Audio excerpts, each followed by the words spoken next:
So, you know, just go with the flow of what's going here. Don't try too hard to understand it. And because by the end of the weekend, you are going to really get that there's absolutely nothing to do. Nothing. There's absolutely nothing to do. And so the understanding part of the journey doesn't help us if that's what we're aiming at. Understanding cannot help us. It's just part of the journey, right? The physical aspect of our experience is the concrete. The understanding is the diving board. We want to get into the water. And so at some point, we've got to get off the diving board and dive into the water. And that means leaving understanding behind, right? And so we're using the mental here because the mental is for, one of the beauty about the mental is it's good for information. But information isn't knowledge. There's a very big difference between information and knowledge.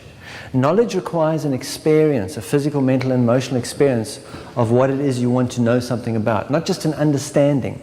When we have an understanding, all we do is have it on the mental aspect, right? So information is great. We use it here so that we can move in formation with each other. That's all it is for. It helps us to move in formation. That's why we call it information, right? But that's really its only purpose. Eventually we want to sink into an experience of what's going on, of all this work. And by the end of this weekend you'll get that the experience that you require is the one you're having. You don't even have to look for that one. It's brought to you on a silver platter by the universe every single day. We just have to realize it. In other words, be able to see what it is, right? Have to be able, and so we're just unwrapping that. We're kind of unwrapping a present, unwrapping the present, right? To get the gift, to receive it. So the emotional body is consistently playing a causal role in the quality of our experience, whether we can realize it or not. And let's look at what that looks like. And to look at that, we can go back to say about a month before my parents get divorced, right? And a month before my parents get divorced, I'm 6 years old. There is miserable stuff going on around me because my parents are really at each other's throats. But because they don't have felt perception, what they do is they go to like the coffee shop down the road and shout at each other there, all right? Because they just want to save the child from this, right? But what they don't realize is that even if they went to the other side of the planet, the child would still feel what's going on because there's no time and space in felt perception, right? The mental body functions on time and space, but the felt perception doesn't, right?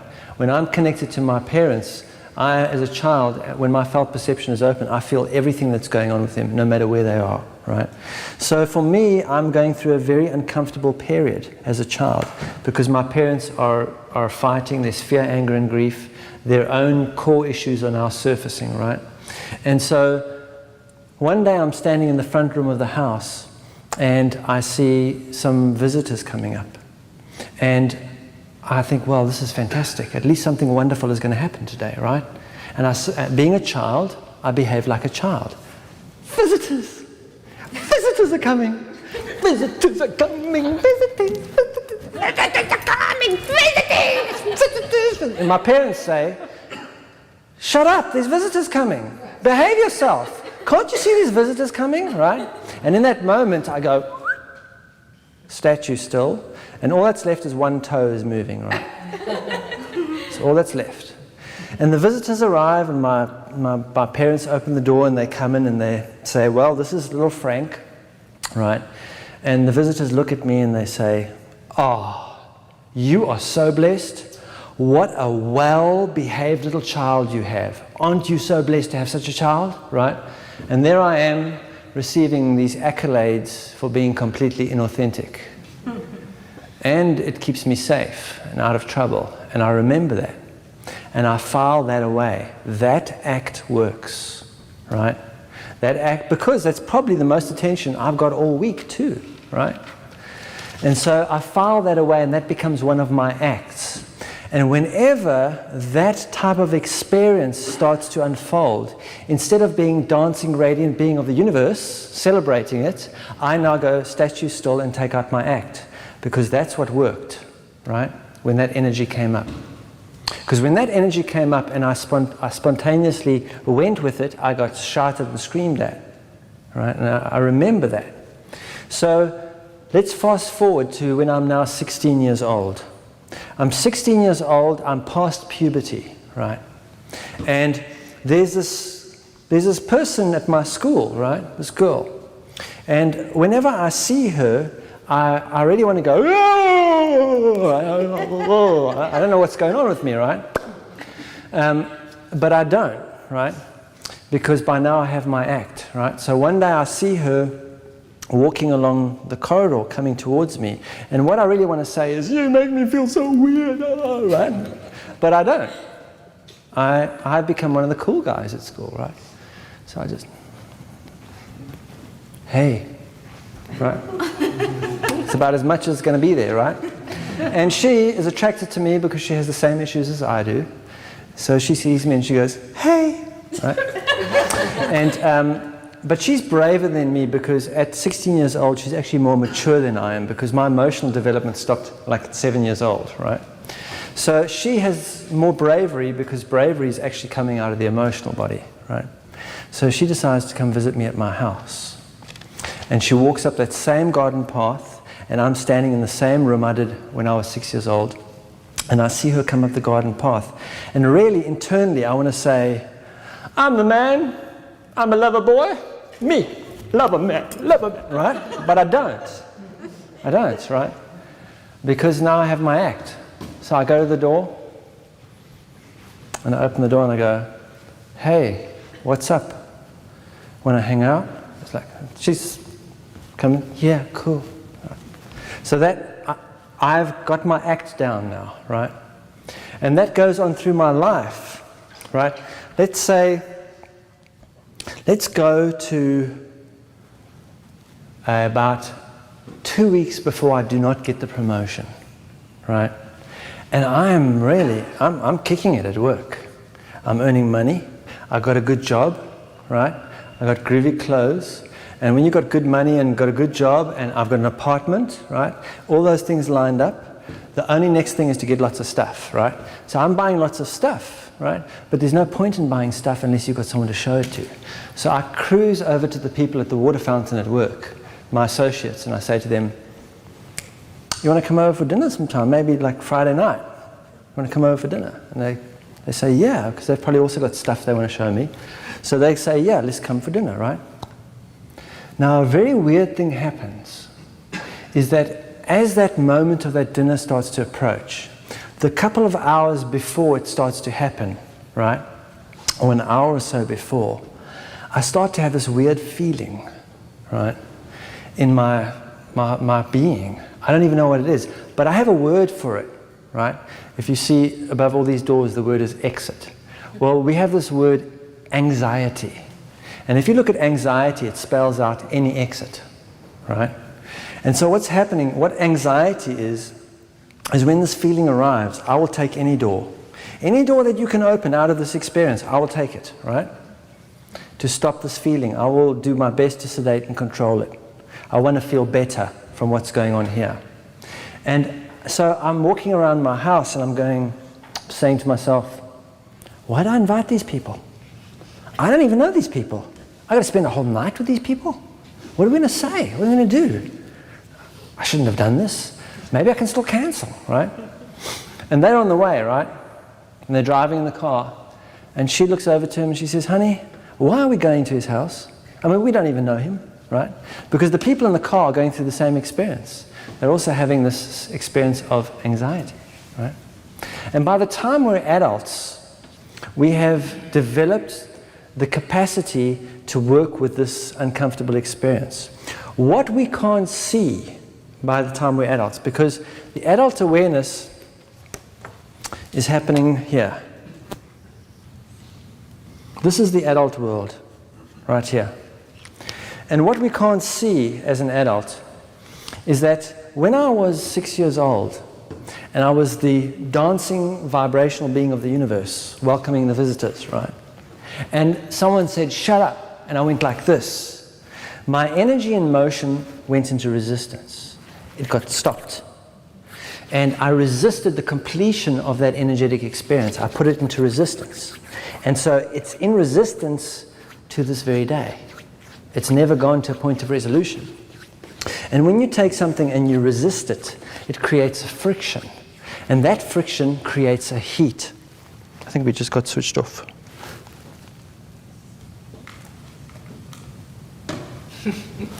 Hello.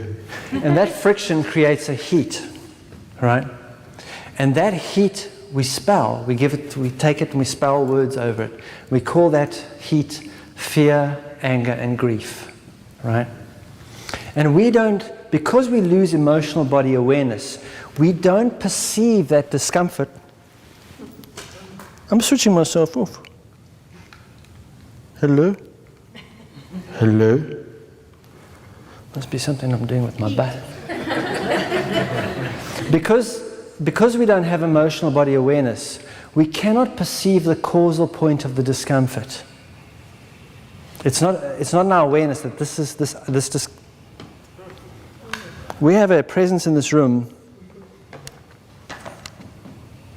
I think this battery is flat is actually what is going on. Okay, I'm going to watch it. You try. We can't see the causal. Watching you. We can't see the causal point. No, it's gone. No, it's the battery is gone. So let's have a look and see what battery it takes. Let me see if I can find something from AV. Hang on a moment. Oh yeah, no, we need a. We require a new 9 volt. Oh, take one out of the smoker one. No, they all have them. Oh. You know what? We'll finish without it. We'll sort it out later. I'll see if there's any back here.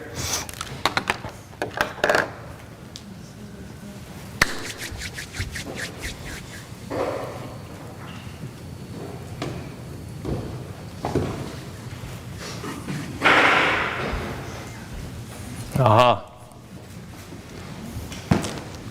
Find one? Yep.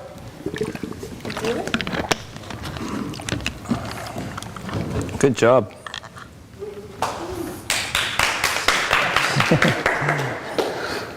Okay, so it's going to go, I think it's that way, right? I'm going to back up in case. Or is it that way? Aha. We're back. Okay. So, as we were saying, all right. So, because we don't have emotional body awareness as adults, we can't perceive the causal point of the experience of the discomfort. The way the discomfort comes to us, therefore, is initially as a physical reflection. The world is going to reflect our discomfort, or as a story. As a story. That's how we perceive it. And the story will always tell us that the discomfort is coming from out there. Hello? The story will always tell us that the discomfort is coming from out there. And the physical reflection will mirror the discomfort. In other words, and how we will behave is, instead of dealing with our pimples, we'll clean the mirror. Right? Or instead of changing the tune on the radio, we'll move the radio around the room. That becomes our behavior. So, but however, this discomfort is ongoing, and what we've done is we've developed mechanisms to work with this discomfort. Because what we do then is we develop behaviors in an attempt to feel better. Most of what we're doing, whether we realize it or not, is trying to feel better. Most of our spirituality is an attempt to feel better. Most of our religion is an attempt to feel better. Just about all our politics is an attempt to feel better, right? It's not about getting better at feeling, it's about trying to feel better about what the feeling is already going on there. And so we develop mechanisms to sedate and control our awareness of this. That's the it's a two-fisted punch. The first punch is to sedate and control our awareness of our emotional body, what's really going on. And the other punch is to manipulate our circumstances in such a way as to provide another feeling, a feeling that we're not having. A feeling that we say is feeling, but now I'm feeling better. I've stopped that feeling and I'm feeling better. So for example, an hour beforehand, Frank says, oh man, I shouldn't have invited these people. I don't even know them. How can I spend the whole evening with them? I don't know what to do. Well, you know what, I'll have a wet one quickly. All right. Yeah. Oh, I feel better now. I'm ready. I'm ready. I don't feel that anxiety anymore. In fact, I feel pretty good. I feel good. Let's party, right? So we've developed ways to sedate and control the emotional body and to supplement a feeling that's not there, right? With a feeling that's not there. And so that my guests arrive, right? And I might be excited about their arrival. I might be outgoing and everything, right? But actually it's not me. It's that feeling I've substituted with. It's an inauthentic feeling, right? But I won't be my authentic self as I would be when they arrived. And when they arrive, they'll be feeling uncomfortable, and I'll immediately feel that discomfort. And so we have rituals that we use to overcome that, because we just want to have a good evening. I want to have a good evening. We don't want to deal with anything real that's going on with us. We want to have a good evening, and that's that, right? So when people come in, the first thing that we do is we call this, the sedation and control technique, we call self-medication. And it's a necessary part of the journey, because if you go to anybody for assistance, all they're going to do is give you the self-medicating technique that works for them, right? So if someone feels better by talking, and they'll go, let's talk about it. I'm feeling better, let's talk about it. Because when I talk about it, I feel better. I don't get better at feeling, but I always feel better, right? Or, why don't you take this medication? Because that made me feel better, right? Whoever we go to, because unless someone is aware of this in themselves, they can never assist you with it. They'll just pass on. Someone might say, I do yoga twice a day. I feel fantastic. I feel better. I really did feel better than I used to. But if I stop doing my yoga, right?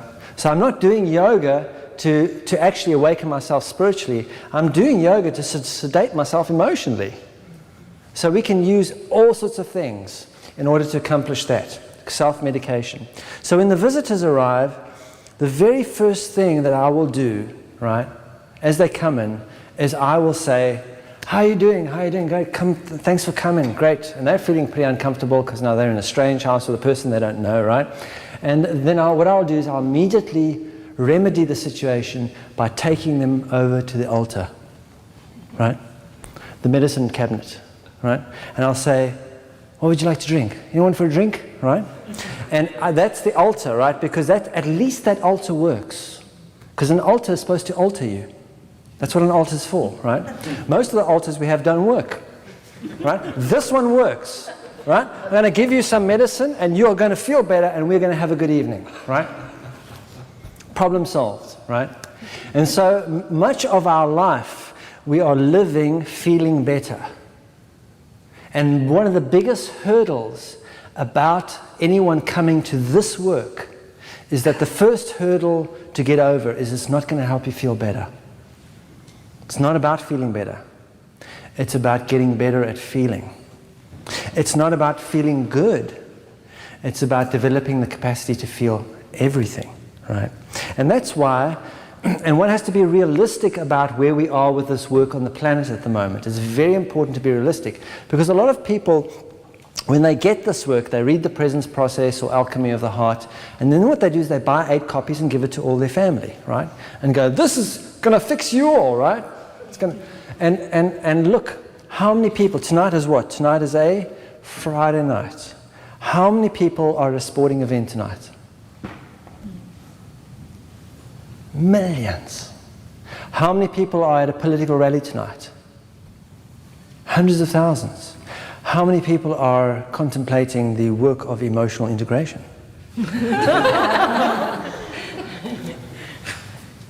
Right? Because nobody really wants to go here. Everybody wants to go here. Gonna boom, boom, body, mind, and spirit. Forget that. Forget that, right? That's the powerful work, right? And so, in order to regain, this journey takes us through 3 levels, the journey of the heart. It takes us through them. There's not a destination.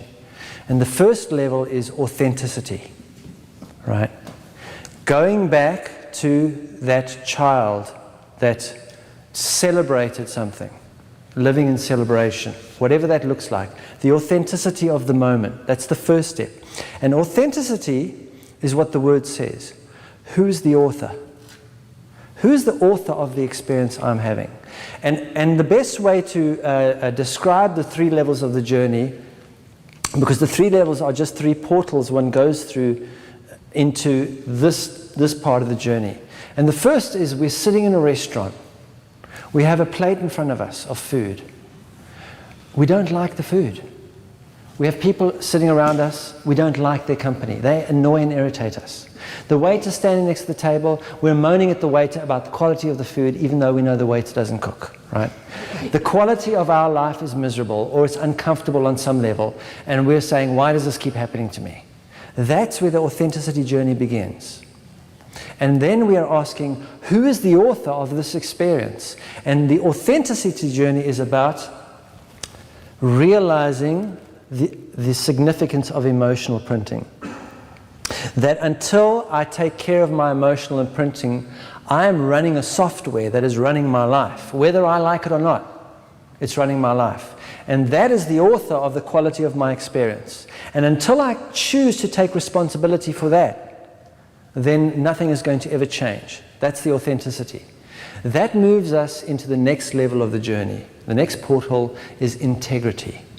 And integrity is not, when we're in the mental plane, what we do is we have a moral code for integrity. If I do all these rules, I have integrity. Okay?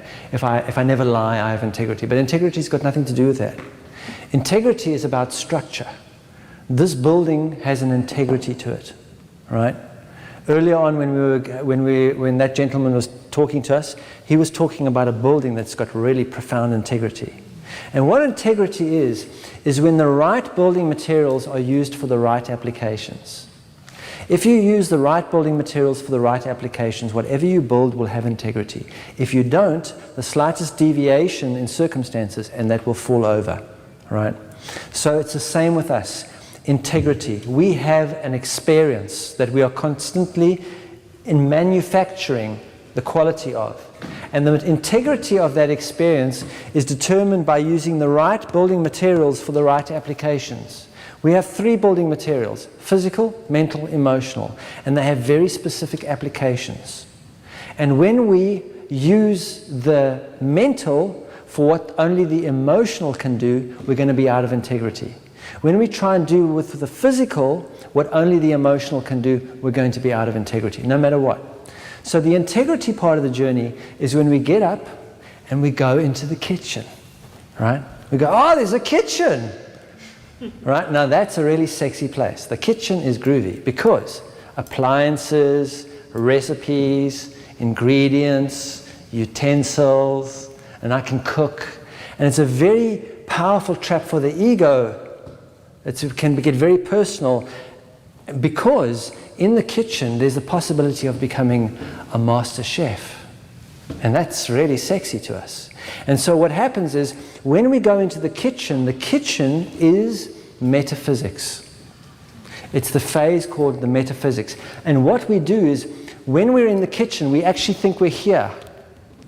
We're actually only there. That's the authenticity, integrity, right, level of the journey. But we think we're here because it's so powerful, because we can make things happen. And you know, we have macabres and chakras and you know, light bodies and all these wonderful things going on, right? And it feels like amazing, right? Something's really happening. But actually, once we get deep enough into this work, we'll realize that while we're in the metaphysical realm, nothing happens either. We just think it does, right?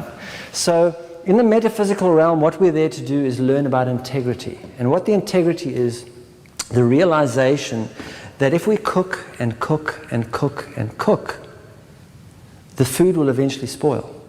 We'll overcook. If we don't serve that food, it'll spoil, right? And it's that realization, it's our integrity that enables us to move into the next portal. And the next portal is actually, we leave the kitchen. Now we know the kitchen is there. We know how to use everything in the kitchen, and that's great, right? But we're no longer saying, oh, I only read books about the kitchen. I only go to kitchen meetings. You know, and we're driving through the traffic and we're looking at other people and going, you know, I go to a kitchen meeting once a week. When are these people going to get real and start going to a kitchen meeting, right? Right? That's when we know we're in the kitchen, and it's a very important part of the journey because we are learning the different applications, the different building materials and their applications, and we have to learn that. But once we've learned that, we have to apply it. And we don't apply it in isolation from the world, right? There's many times where we can go to a retreat for 7 days and we feel really amazing, right? We're there, everyone's going namaste, namaste, beautiful food, everyone who thinks like us is there, right? It's so easy to be at peace, like it's just so peaceful. No one pushes our buttons because everyone's on their best behavior and being nice, right? But we go, after 7 days, we go back to work on the Monday. I can't stand this place, right? Now we're totally overwhelmed by it, right? Because something's being opened up, but we haven't really developed the tools to work with our experience. The object is to impact our 3D experience, not to keep it up here, right? So the next part of the journey is called intimacy. And intimacy too has a phonetic definition, which is into me and see, not into you and see. We think intimacy is about the other person and about how I'm being with that other person. It's not. It's how I'm being with myself, into me and see. And intimacy looks like this. We leave the kitchen. We know the kitchen is there. We can always get up and go into the kitchen whenever it's required. But now we go back to the table we were sitting at in the first place. We sit down. There's a plate of food in front of us. There are people around us.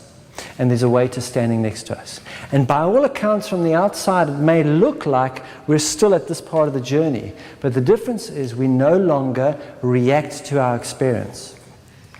We're no longer trying to get something and are driven by our needs.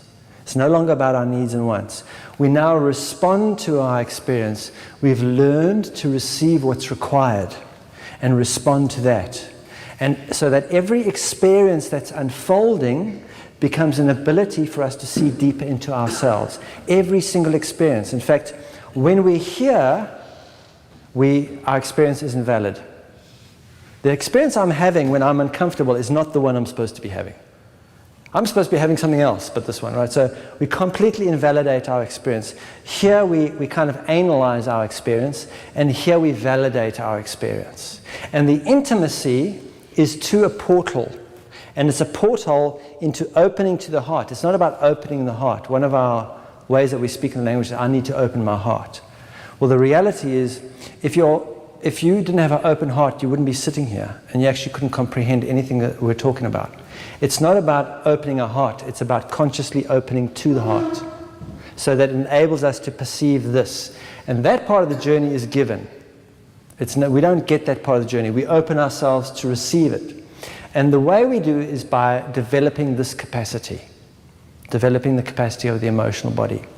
The vibrational body, and we use in this work the word vibrational instead of spiritual, because spiritual has much baggage to it, right? And is used by religions and many spiritual groups, but actually, what does it really mean, right? And it doesn't really show us anything. But the word vibrational, which is still a very neutral word, no one's got hold of it yet, right? And they most probably will, but right now we can use it and have it a neutral word. And the thing about vibrational is it tells us something. You can't think vibration. You feel vibration. And if there's no feeling capacity, there's no vibrational awareness. And that's a clue about the relevance of this body, of this part of our experience. Not only is this here responsible for the quality of our experience, because this here, this part of our experience, is like an eye. It's a lens. And whatever condition of that lens is whatever condition we perceive this as, except we perceive it reflected back to us. The vibrational is going to pass through the lens of the emotional. And if there's fear, anger, and grief in there, we are going to see a world and experience a world of fear, anger, and grief. It doesn't matter how we try and change our thoughts or our physical circumstances. The first step is to open this lens. And when that lens is opened and cleared out, then we gain an awareness of that. And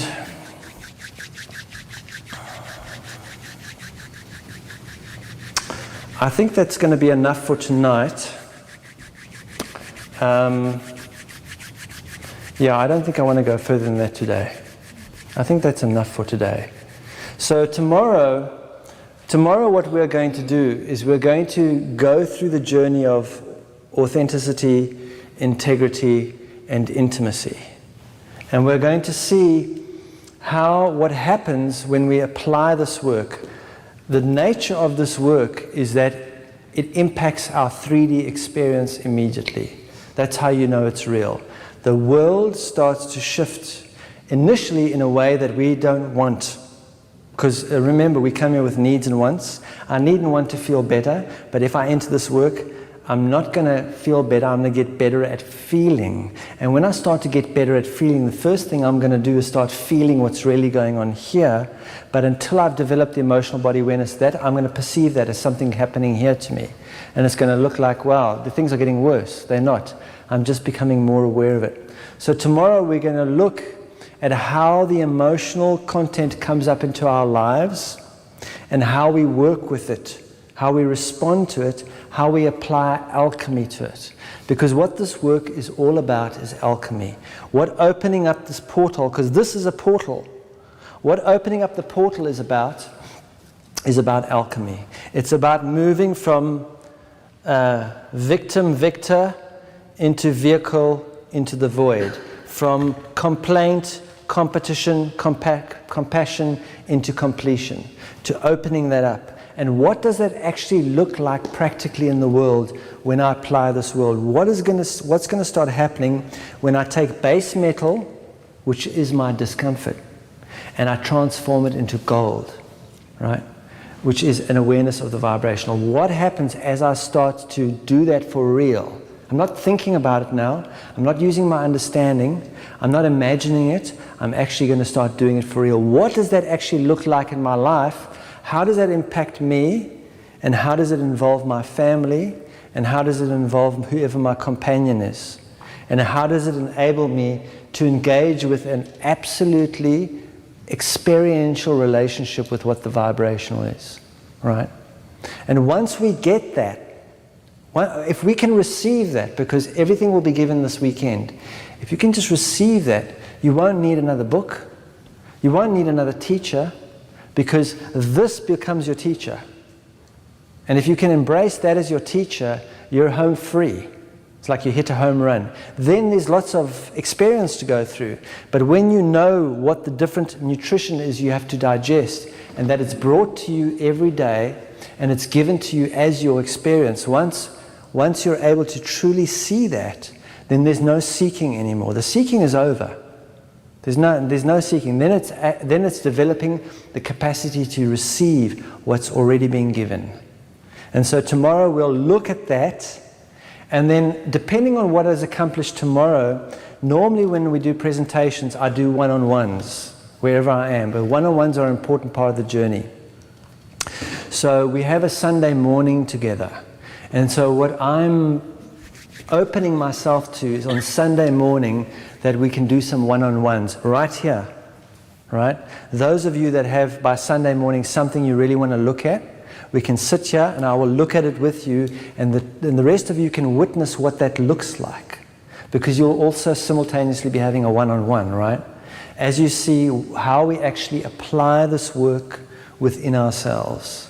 so that when you leave on Sunday, you will have no illusion about how to apply this work. And then it's just a matter of getting on with it and opening the portal in yourself, right? And then you too can head for Mexico and lie on the beach.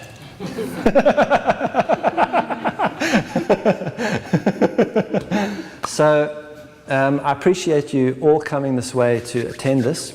Have a good night's sleep. When you get up in the morning or as you wake up in the night, pay attention to any dreams that you're having. Because the nature of what we did tonight, of what we looked at, is it's going to stir things around a bit. And it'll be shown to you, if it's necessary, if it's required in your dream state. So maybe some of you can bring some dreams in the morning for breakfast. All right? And we're going to meet here at 9, not 9:15. It says on the notation you've been given that we're meeting quarter after the hour every time, but let's do it on the hour. Meet here at 9, and we'll take it from 9 to 12, and then from 2 to 5, I think, right? But 2:30 to 5. 2:30 to 5. By 5, we're going to be done, right? Tomorrow. We're going to really have and then we can sit with that, and then the next day, anyone who wants to do one-on-ones, we have 3 hours, and we can go through and look at things, and we may even have time to just throw questions around and see what happens. That's our intent for the weekend. But the intent is that you leave fully equipped to do this work. Like you would never have to ask another question if you really receive it. If you really know what you require to digest, where your nutrition really comes from. That's what we want to do, is put you right in touch with God's nipple.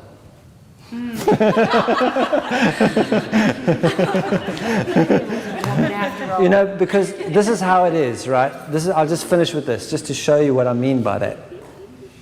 When we're in this place, remember we said what we're doing is we're sedating and controlling this, and then our awareness of it, and then over it we're placing a feeling, shoving on it that we're not having.